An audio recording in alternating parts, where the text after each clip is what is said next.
அவளுக்கு ஆச்சரியமாக இருக்கும். என்னமா சுடுதண்ணி வரும் ஹாட் வாட்டர், இன்னொன்றுல என் மனைவியும் உழைக்கிறாள். கையில கைய வச்சுட்டு உட்காந்துட்டாரா அந்த முனிவர். அதான் பாவி சந்தன மரம்.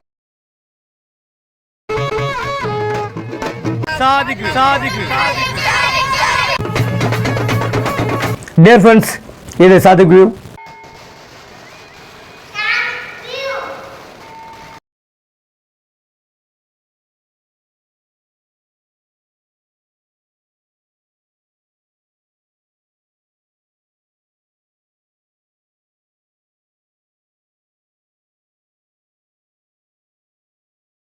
கிழித்துக் கொள்ளாதீர்கள், மாறாக உங்கள் இதயத்தை கிழித்துக் கொள்ளுங்கள்.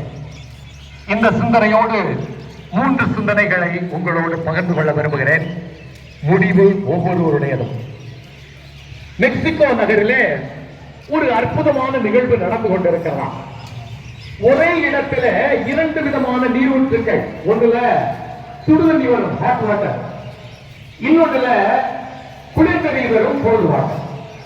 எனவே இந்த 2 தண்ணீரும் ஒரே இடத்தில் வருவதை பார்க்க மக்கள் கூட்டமாக வருவார்களாம். ஆனால் மெக்சிகோ மக்கள் என்ன செய்வாங்கன்னா அழுக்கு துணியை தூக்கிட்டு வருவாங்க. தூக்கிட்டு வந்து சுடுநீர்ல நனைச்சு சோப்பு போட்டு நல்லா அலசி குளிர்ந்த தண்ணீர்ல அலசி காய போட்டு மடித்து வீட்டுக்கு எடுத்து செல்வார்கள்.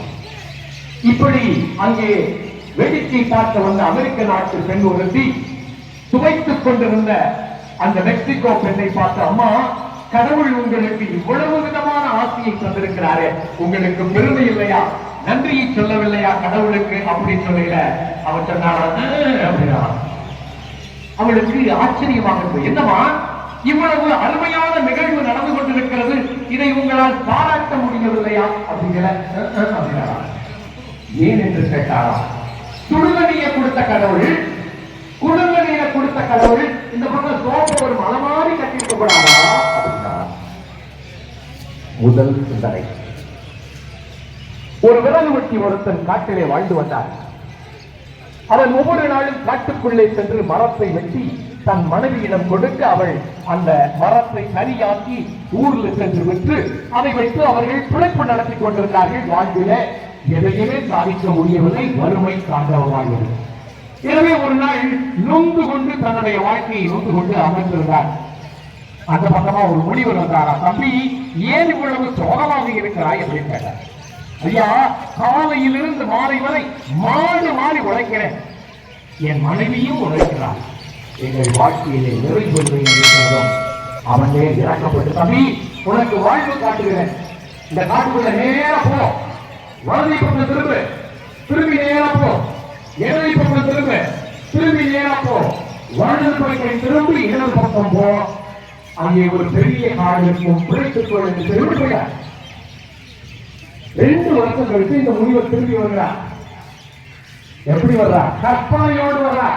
பெரிய மாளிகை கட்டி கார் வைத்து வளமையோடு வாழ்ந்து கொண்டிருப்பான் என்று நினைத்துக் கொண்டு வந்தார். அதே கொடுத்த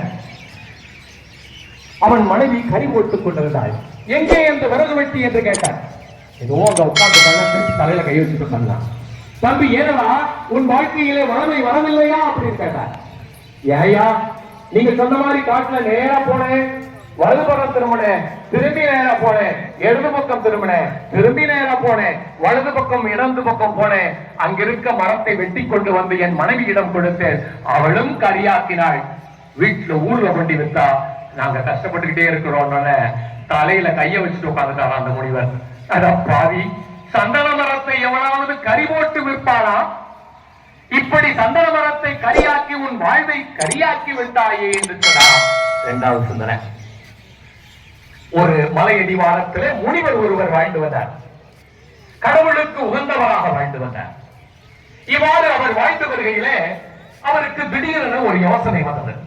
தன்னுடைய தவ வாழ்வை இன்னும் சிறப்பாக செய்ய வேண்டும் என்று சொல்லிவிட்டு, சூரியன் உதயமாகி மறைகிற வரை தண்ணி கூட குடிக்க மாட்டேன், அவ்வளவு விரதம் இருப்பேன் என்று சொல்லி விரதம் இருக்க ஆரம்பிச்சார்.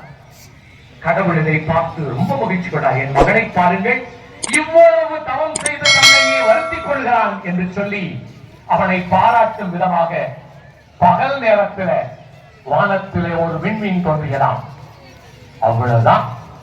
இந்த முனிவர் நினைச்சாரு, இந்த உலகத்திலே நான் தாண்டா பெரியவன், இந்த உலகத்திலே கடவுளுக்கு உகந்தவன் நான் தான் என்று சொல்லி நல்லா வாழ்ந்துகிட்டு இருந்த மனிதன் அகந்தையிலும் ஆணவத்திலும் தற்பெருமையிலும் வாழ ஆரம்பித்தார். இதை பார்த்ததும் கடவுளுக்கு வருத்தம் என்று விட்டது. இப்படி நல்லா இருந்த மகன் இப்படி போனானே, அவனுக்கு பாடம் புகட்ட வேண்டும் என்று காத்திருந்தார். ஒரு நாள் இந்த முனிவர் மலை மீது ஏறிக்கொண்டிருக்கின்ற பொழுது ஒரு சிறுமி வருகிறாய். சாமி எங்க போறீங்க? மலை உச்சிக்கு போகிறேன், நானும் வருகிறேன். சரி வா. 2 பேரும் சேர்ந்து நடந்து கொண்டிருந்தார்கள். உச்சி வெயில் மண்டையை குடைத்தது. உடனே இந்த சிறுமி அந்த முனிவரை பார்த்து, எனக்கு தாகமா இருக்கு, தண்ணி வேணும். அவர்தான் தண்ணி குடிக்க மாட்டாங்க, தண்ணி எடுத்துட்டு வரல. உடனே பக்கத்துல பார்த்தால் ஒரு ஓடை ஓடிக்கொண்டிருந்தது. தண்ணீரை முகந்து அவளுக்கு கொடுக்க, நீங்க குடிச்சீங்கன்னா நான் குடிப்பேன். இது எல்லாம் அம்மா போச்சு. அம்மா நான் விரதம் இருக்கிறேன், நீங்க குடிக்கணும். அம்மா நான் விரதம் இருக்கிறேன், நீங்க குடிக்கணும். அம்மா நான் தண்ணி குடிச்சத மேல இருக்கிற விண்மீன் மறைந்து விடும், எனக்கு தெரியாது, நீங்க குடிச்சாதான் நான் குடிப்பேன். அதை குடிச்சாய். வேற வழி இல்லாம குடித்தார். குடித்து விட்டு அவளுக்கு கொடுக்க, அவள் தண்ணீர் குடித்து விட்டு அவரை பார்த்து சிரித்தாள். தலையை தொங்க போட்டுட்டு மேல போறான். ஏன்? விண்மீன் மறைந்து போயிருக்கும். நான் இவ்வளவு நாள் காத்திருந்த அந்த தவம் உடைந்து போனது. இந்த சிறுமி வந்து இந்த தவத்தை உடைத்து விட்டாள் என்று வெட்கப்பட்டவராய் தலை குனிந்து போய் கொண்டிருக்கிறார். மனசுக்குள்ள ஒரு சபலம். என்னதான் நடக்குது பாப்பமே. விண்மீன் இருக்குதா இல்லையான்னு மேல பார்த்தா ஆச்சரியத்திலும் ஆச்சரியம். அங்கே 2 விண்மீன் இருந்தலாம். வந்து சகோதரர்கள், கடவுள் சொன்னார், நீ உனக்காக வாழ்கிற பொழுது ஒரு பாராட்டு, பிறருக்காக வாழ்கிற பொழுது 2 பாராட்டு. இது 3ஆம் சிந்தனை. இப்பொழுது எஸ்ஐ